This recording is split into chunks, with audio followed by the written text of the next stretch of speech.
Assalamualaikum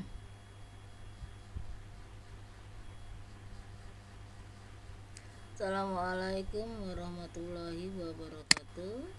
Kembali lagi pada kelas pembelajaran jarak jauh. Pada kesempatan kali ini Ibu akan menyampaikan materi untuk kelas 12 semester pertama. Masih merupakan kelanjutan dari materi sebelumnya yang telah Ibu sampaikan. Ada beberapa hal dalam hal ini yang belum Ibu sampaikan, ya.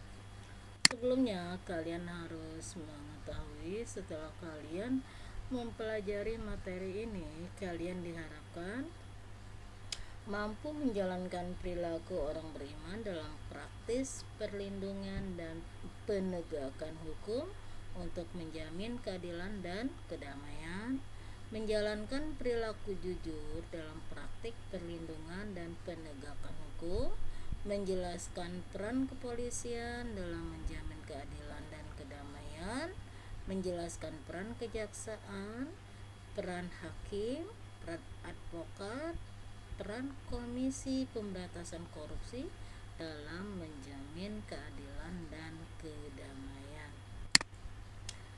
Berikut kalian melihat, ya, kalian lihat ini adalah lembaga-lembaga penegak hukum yang ada di Indonesia, dimulai dari Kepolisian Republik Indonesia, kemudian ada Kejaksaan, kemudian ada Hakim sebagai pelaksana kekuasaan kehakiman, ada advokat, ada KPK atau Komisi Pemberantasan Korupsi, ya. Pada yang lalu udah Ibu jelaskan peran lembaga polisi itu apa saja. Baik, sedikit Ibu singgung, ya. Tugas dari lembaga kepolisian itu adalah melakukan penangkapan, penyitaan, penyidikan, melakukan pemeriksaan surat-surat yang diterbitkan kepolisian, mendatangkan ahli yang dapat membantu menyelesaikan perkara, ya. Yang harus kalian ketahui, polisi diangkat dan diberhentikan oleh presiden dengan persetujuan DPR. Kemudian usul pengangkatan dan pemberhentian Kapolri ini diajukan oleh presiden kepada DPR, tentunya disertai dengan alasannya, ya. Tugas utamanya apa? Lihat, ya, tugas utama kepolisian itu adalah memelihara keamanan dan ketertiban masyarakat, menegakkan hukum dan memberikan perlindungan, pengayoman dan pelayanan kepada masyarakat. Sekarang kejaksaan itu adalah sebuah lembaga yang ditunjuk sebagai penuntut umum atau berdasarkan undang-undang, kejaksaan sebagai salah satu lembaga hukum dituntut untuk lebih berperan dalam menegakkan supremasi hukum, perlindungan kepentingan hukum, penegakan hak asasi manusia, serta pemberantasan korupsi, kolusi, dan nepotisme, ya. Dipimpin oleh kejaksaan itu dipimpin oleh seorang yang namanya Jaksa Agung. Jaksa Agung diangkat dan diberhentikan oleh presiden. Sedangkan wakil Jaksa Agung diangkat dan diberhentikan oleh presiden atas usul Jaksa Agung dan bertanggung jawab kepada Jaksa Agung. Ini wakilnya, ya. Jadi wakil Jaksa Agung itu yang mengangkat Jaksa Agung, ya, presiden, tapi atas usulan Jaksa Agung. Nah, secara langsung wakil Jaksa Agung ini nanti bertanggung jawabnya kepada Jaksa Agung sebagai pimpinannya, ya. Kemudian bagaimana kerjanya antara kejaksaan dan kepolisian? Yang tadi sudah Ibu jelaskan bahwa tugas dari kepolisian ini adalah melakukan penangkapan, penyitaan, penyidikan, dan melakukan pemeriksaan surat-surat. Nah, jika semua ini sudah dilakukan tahap-tahapnya, misalkan ada korban ya, misalkan korban pembunuhan, kemudian ada pelakunya. Nah, pelakunya itu ditangkap. Setelah dilakukan penyelidikan, penyitaan, kemudian penyidikan, maka surat-surat atau berkas-berkas itu nanti diserahkan kepada kejaksaan. Nah, diserahkan kepada kejaksaan. Nah, di kejaksaan inilah ya dilakukan penuntutan terhadap pelaku pembunuhan tersebut. Bagaimana itu dilakukan? Di mana atau di mana itu dilakukan? Nah, tentunya di sebuah lembaga yang namanya pengadilan. Nah, ketika berbicara pengadilan, nah tak lepas dari yang namanya peran hakim.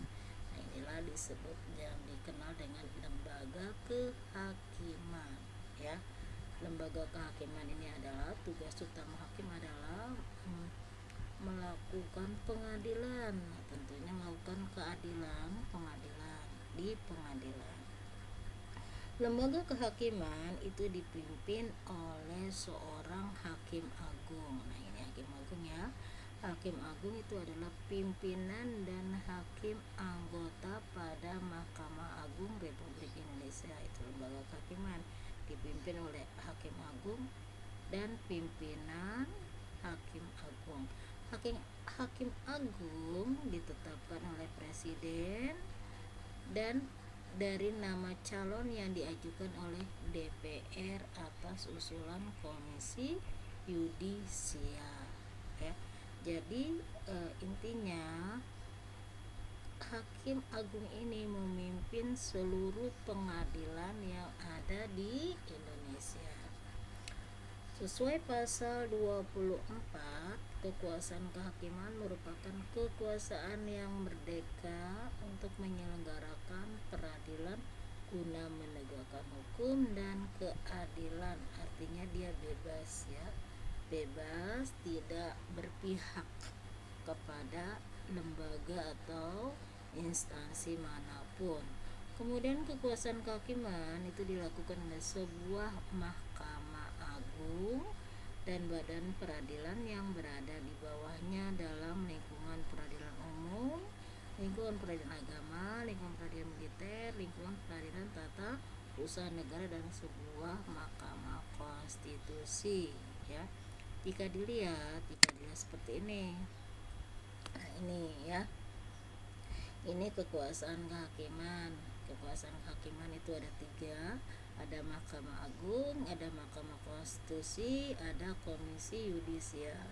Nah, Mahkamah Agung inilah yang memimpin semua pengadilan-pengadilan yang ada di Indonesia, dimulai dari peradilan umum, lingkungan peradilan agama, kemudian lingkungan peradilan militer, dan lingkungan peradilan tata usaha negara. Lembaga-lembaga tersebut berperan sebagai penegak hukum. Ini ya, berperan sebagai lembaga penegak hukum, penegak keadilan, dan dibersihkan dari setiap intervensi baik dari lembaga legislatif yaitu DPR, baik dari lembaga eksekutif maupun presiden atau lembaga lainnya. Ya, ini harus kalian garis bawahi. Jadi Mahkamah Agung itu tidak bisa diintervensi baik dari lembaga kepresidenan ataupun lembaga DPR atau lembaga lainnya. Karena kekuasaan kehakiman yang diselenggarakan oleh lembaga tersebut dilaksanakan oleh hakim ya. Baik, nah ini menurut ketentuan Undang-Undang RI nomor 48 tahun 2009 tentang kekuasaan hakim. Hakim berdasarkan jenis lembaga peradilannya dapat diklasifikasikan menjadi 3 kelompok, yaitu hakim pada Mahkamah Agung, ini disebut dengan hakim agung. kemudian hakim pada badan peradilan yang berada di bawah Mahkamah Agung, yaitu dalam lingkungan peradilan umum. Ini ya, peradilan umum, lingkungan peradilan agama, lingkungan peradilan militer, dan lingkungan peradilan tata usaha negara. Baik. Kemudian hakim pada Mahkamah Konstitusi yang disebut dengan hakim konstitusi. Di sini adanya ya. Berikutnya, ini sistem peradilan pidana di Indonesia dimulai dari penyelidikan, ini di tugas utama kepolisian ya. Tugas utama kepolisian penyelidikan, kemudian penyidikan, masih tugas polisi, kemudian diserahkan kepada kejaksaan, itu lembaga yang menuntut penuntutan ya, kemudian diserahkan ke pengadilan. Nah, hakim inilah, dari hakim ini nanti balik lagi hakim memimpin pengadilan, cuman pengadilan itu ada di masyarakat. Jadi antara kepolisian ya, kemudian kejaksaan dan kehakiman itu saling terkait satu sama lain, jadi terhubung satu sama lain. Nah, ini ya, kepolisian adanya, ini kepolisian, kejaksaan, Mahkamah Agung. Dari Mahkamah Agung ini setelah selesai, misalkan pengadilan sudah memutuskan suatu perkara, pelaku dikirim ke lembaga kemasyarakatan. Nah, disinilah ditentukan penjara berapa tahun ya, tentunya berdasarkan undang-undang. Kemudian berbicara advokat. Nah, ini juga masih lembaga penegak hukum. Advokat itu adalah berprofesi sebagai jasa hukum. Jasa hukum itu yang jasa hukum baik dalam maupun di luar pengadilan ya. Pengacara itu jasa hukum. Nih, fungsi dan peranan profesi advokat negara sebagai pengawal konstitusi dan hak asasi manusia, kemudian memperjuangkan hak asasi manusia yang merupakan hak paling dasar dari warga bangsa negara. Sebagai anak bangsa berkewajiban untuk menjaga keutuhan bangsa dan negara ya. Ini sebagai pembela ketika pelaku di pengadilan itu membutuhkan sebuah pembelaan tentunya. Nah, fungsi dari pengacara inilah sebagai pembela ketika ada pelaku yang dianggap bersalah. Fungsi pembela adalah membela hak-hak pelaku tersebut walaupun pelakunya itu bersalah. Nah, kemudian lembaga yang lain yang akan kita bicarakan adalah Komisi Pemberantasan Korupsi atau KPK ya. KPK, apa itu KPK? KPK itu adalah sebuah lembaga negara yang dibentuk dengan tujuan meningkatkan daya guna dan hasil guna terhadap upaya pemberantasan tindak pidana korupsi. KPK bersifat independen dan bebas dari pengaruh kekuasaan manapun dalam melaksanakan tugas dan wewenangnya. Ini tugas KPK adalah ya, melakukan upaya pemberantasan korupsi. Ini KPK bersifat independen dan bebas dari pengaruh kekuasaan manapun, walaupun sebenarnya pada presiden ya, walaupun yang membentuk presiden beserta DPR, tapi KPK independen bebas pengaruh dari kekuasaan presiden. Wewenangnya apa? Komisi didirikan berdasarkan pada Undang-Undang Republik Indonesia Nomor 30 Tahun 2002 mengenai Komisi Pemberantasan Tindak Pidana Korupsi. Dalam melaksanakan tugasnya, KPK berpedoman pada 5 asas, yaitu perhatikan kepastian hukum, keterbukaan, akuntabilitas, kepentingan umum, dan proporsionalitas. Nah, KPK bertanggung jawab pada publik atau masyarakat ya, dan menyampaikan laporannya secara terbuka dan berkala kepada Presiden, DPR, dan BPK. Nah, itu tugas dari KPK. Perhatikan lagi, KPK dipimpin oleh pimpinan KPK yang terdiri atas 5 orang. Seorang ketua merangkap anggota dan 4 orang wakil ketua merangkap anggota. Pimpinan KPK memegang jabatan selama 4 tahun dan dapat dipilih kembali hanya untuk sekali masa jabatan ya, 4 tahun tapi dapat dipilih kembali hanya untuk sekali masa jabatan.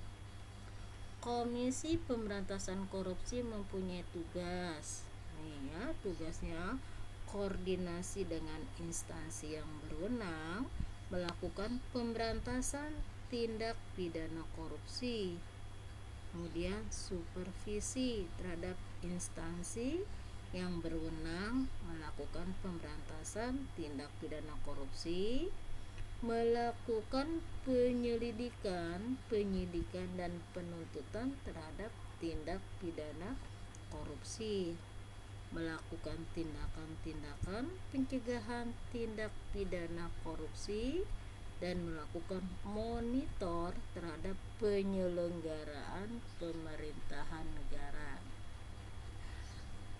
Dalam melaksanakan tugas koordinasi, KPK berwenang.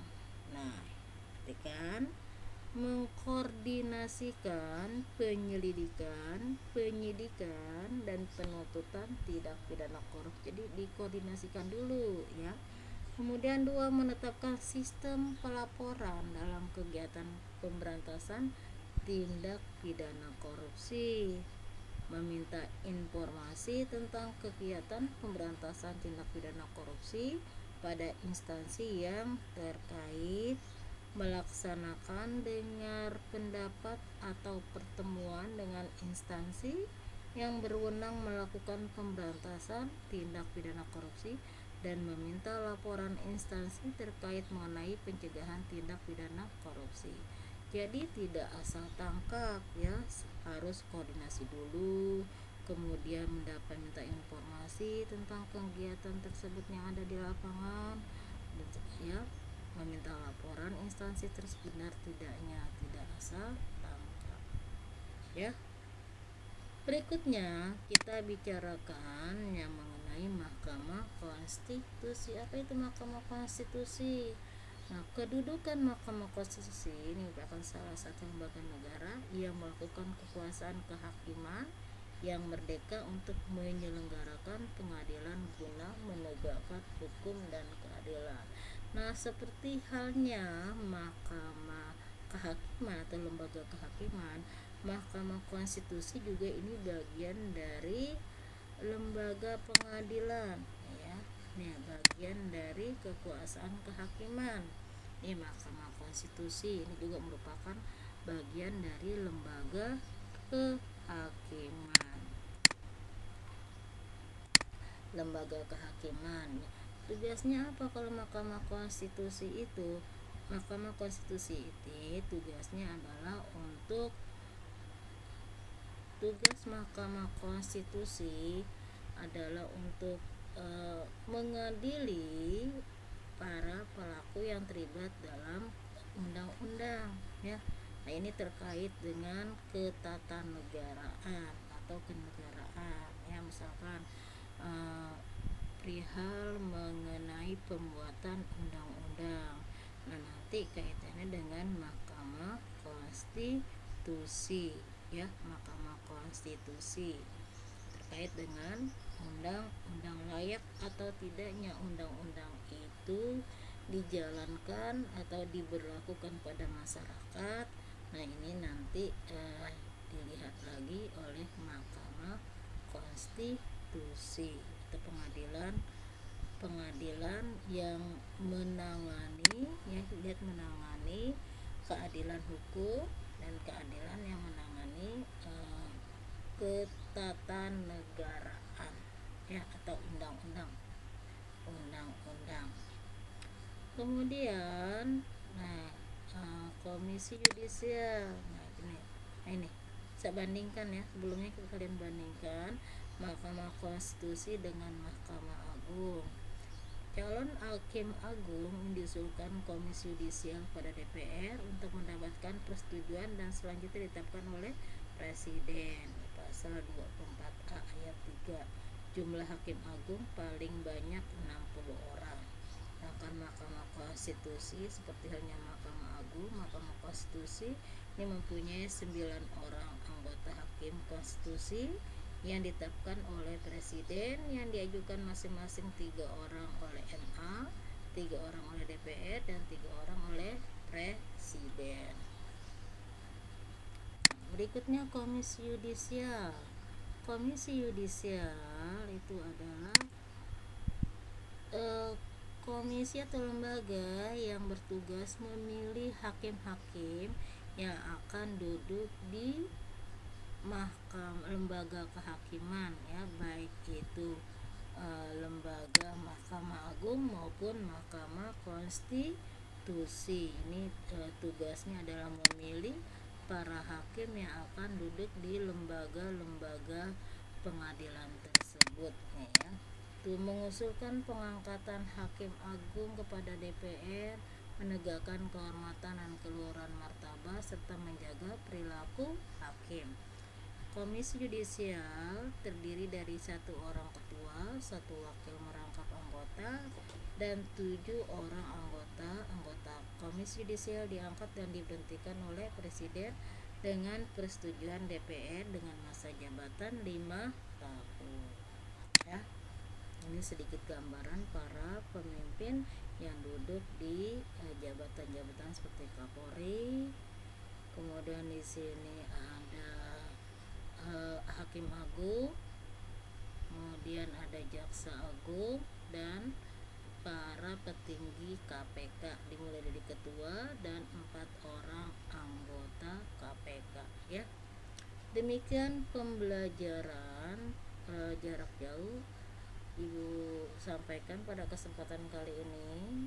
Untuk tugas berikutnya akan Ibu berikan disimak. Tolong dilihat buku paket yang sudah disiapkan di sekolah, dibuka lagi buku paketnya, disamakan dengan penjelasan materi yang Ibu sampaikan pada kesempatan kali ini. Ibu akhiri, wabillahi taufik wal hidayah. Wassalamualaikum warahmatullahi wabarakatuh.